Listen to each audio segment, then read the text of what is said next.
Hello everyone, welcome back to my channel.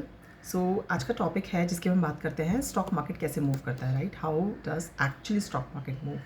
Because sometimes people have misconception about that exactly stock market move just random, right? There is no strategy, there is nothing like that. And but there are few factors which we have to consider. Even I remember जब हम पढ़ते थे ना तो कई बार हमारे sir ने एक स्टोरी बताई थी, I don't know, there was some theory where this was defined. Stock market जो मूव करता है ना वो is like a drunken person.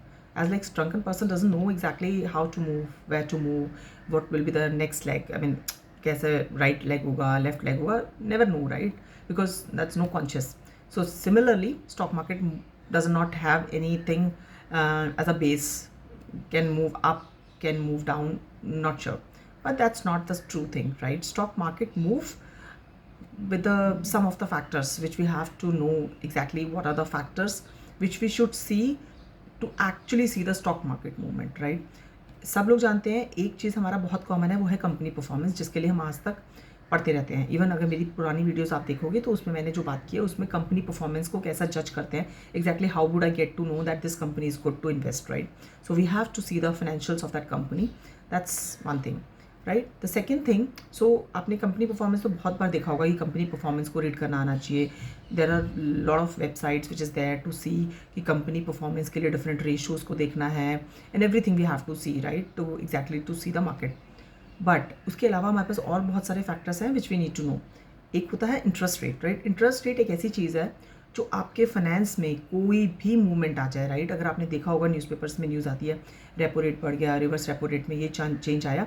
So this is like controlling the entire economy. It's not that only that about the stock market, it's about the entire thing. चाहे हम कहीं पर भी कोई भी चीज़ कर रहे हो तो इंटरेस्ट रेट का इंपैक्ट आता है कि अगर इंटरेस्ट रेट बढ़ रहा है एग्जाम्पल, तो क्या होगा? लोन्स महंगे हो जाएंगे, राइट? बिजनेस की ग्रोथ थोड़ा स्लो डाउन करेगी क्योंकि लोन्स महंगे हैं, राइट? आपके पास सप्लाई का इम्पैक्ट पड़ेगा कि आपको जो चीज़ें लेनी थी वो महंगी मिलेंगी. सो ये सारी चीज़ें इम्पैक्ट करेंगी, मार्केट पे प्रेशर बढ़ेगा. दूसरा आता है इन्फ्लेशन. अब इन्फ्लेशन क्या चीज़ है? इन्फ्लेशन का अगर सिंपल भाषा में एक मतलब देखा जाए तो what is inflation? Inflation is your cost of rising of goods and services. What is that means? It means कि कोई भी सर्विसेज अगर हम अवेल कर रहे हैं, कुछ भी अगर हम खरीद रहे हैं तो वो महंगा हो गया. Inflation simple meaning is like a market में महंगाई आना, जिसे हम बोलते हैं, ठीक है? अब जब इन्फ्लेशन आ जाता है तो हमारी बहुत सारी चीज़ें जो हमने प्लान की होती है, जो कंपनीज ने प्लान की होती है, वो हमारी या तो होल्ड पे चली जाती है, वो स्लो डाउन हो जाती है, ठीक है? तो inflation also puts a lot of pressure on the stock market.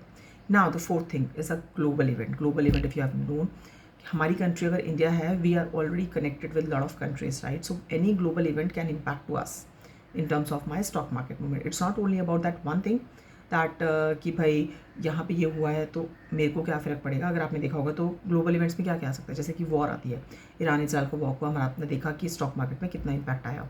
Economic crisis आ सकते हैं आपके, ठीक है? ट्रेड डिस्प्यूट्स आ सकते हैं, कोई भी किसी कंट्री के साथ आपका कोई रिस्ट्रिक्शन लग गया तो आपका वहाँ इम्पैक्ट जाएगा, राइट? एंड आपके और बहुत सारे इकोनॉमिक रिलेशनशिप्स होते हैं, जैसे मोदी जी बना रहे हैं, है ना? तो वो होता है कि आपके किस कंट्री के साथ क्या रिलेशनशिप बढ़ रहे हैं, कहाँ पे कितना इंपोर्ट एक्सपोर्ट बढ़ रहा है, कहाँ पे क्या ड्यूटीज चार्ज हो रही है. तो all these are important events to measure the stock movements which the person should know. The last thing which I would say, it's a human in connection, sorry not the human connection, it's a human emotions. So वो क्या होता है? Investor का sentiment बहुत important होता है ना. जिस टाइम पे इन्वेस्टर ये सोचता है कि चलो यार मुझे ना सेविंग करनी है, and saving through the stock market, right? तो स्टॉक मार्केट में क्या होगा? फिर डिमांड बढ़ेगी, प्राइस बढ़ेगा, है ना, स्टॉक मार्केट. लेकिन अगर कहीं पर आपको लगता है बहुत ज़्यादा फियरफुल है इन्वेस्टर, नहीं नहीं, stock market is not safe, stock market is can create lot of issues, right? It is FD में पैसा डालोगे तो पैसा बचेगा, है ना? So this is the purely human psychology, exactly what point in time what is going in. उसके basis पे हमारा स्टॉक मार्केट मूव करता है, क्योंकि यू नो कि इन्वेस्टर कौन होता है? इन्वेस्टर आज का बंदा है, राइट? तो अगर आज जो मार्केट में चल रहा होगा उसके बेसिस पे वो डिसाइड करेगा, राइट? अगर आज मार्केट में हाइप चल रहा है कि स्टॉक मार्केट में सब लोगों को इन्वेस्ट करना चाहिए, जो भी एजुकेटेड बंदा होगा या जो भी जिसके पास एजुकेशन ना हो के कम से कम आसपास का सराउंडिंग ऐसा होगा, they get the information, they will get that information and then they invested. But अगर हम आज के ऑलरेडी 20 ईयर्स बैक की बात चले जाए तो maybe people are not that much of aware about the stock market and they are not making most of the investment in the stock market. They are more relying on the FDs or the committees. But then there was some other things was going on at that point in time. But आज का investor wanted to invest in a market directly नहीं तो SIP के through. So but before investing in any of the things, right, just not to sure कि market में मेरे दोस्त ने क्या लिया है तो मैं भी ले लेता हूँ, है ना.